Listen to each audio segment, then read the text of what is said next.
তো হয় না, বাংলাদেশও স্বাধীন হয়েছে, সেখানেও শ্রমিকদের বিশাল এক ভূমিকা ছিল। শ্রমিকরা মাঠে ময়দানে কাজ করে, শ্রমিকরা বাংলাদেশ স্বাধীনের পিছনে বিশাল ভূমিকা রেখেছে, কিন্তু শ্রমিকদের কোনো অধিকার এখনো পর্যন্ত বাংলাদেশ সরকার এখনো পর্যন্ত নিশ্চিত করতে পারে নাই।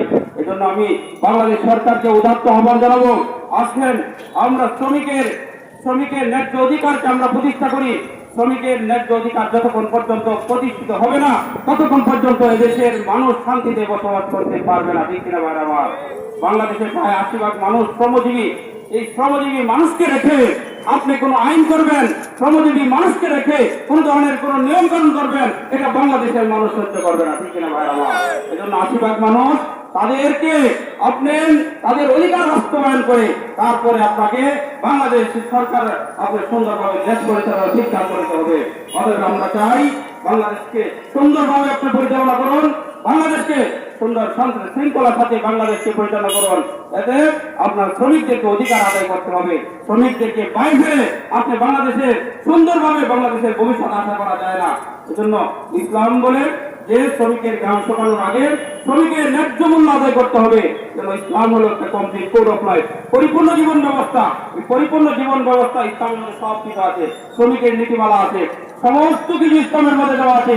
ইসলাম ছাড়া বাংলাদেশ যদি আপনি পরিচালনা করেন, যদি শরীয়ত আইন ছাড়া বাংলাদেশকে পরিচালনা করেন, এই বাংলাদেশের ভবিষ্যৎ কোনোদিন উন্নতি হবে না, বাংলাদেশে কখনো শান্তি আসতে পারে না। অতএব আমরা চাই ইসলামকে মেনে, শরিয়াকে মেনে বাংলাদেশ পরিচালনা করুন, বাংলাদেশে শান্তি আসবে, সকল মানুষের অধিকার নিশ্চিত হবে।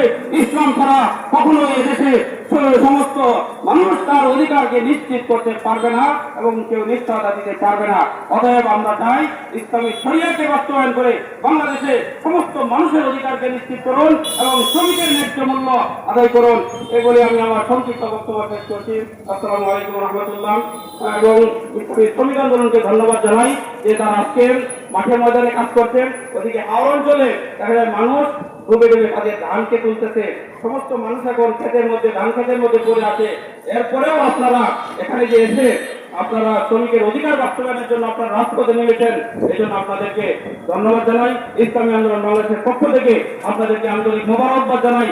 আল্লাহ তাআলা আপনাদের এই শ্রম, এই কামকে আল্লাহ তাআলা কবুল করুক। যারা শ্রমিকের ন্যায্য অধিকার যেন অপহরণ হয়, শ্রমিকের ন্যায্য অধিকার যেন বাস্তবায়ন করা যায়, আল্লাহ তাআলা সেই তৌফিক দান করুক। ওয়া আখিরু দাওয়ানা আলহামদুলিল্লাহি রাব্বিল আলামিন। আসসালামু আলাইকুম।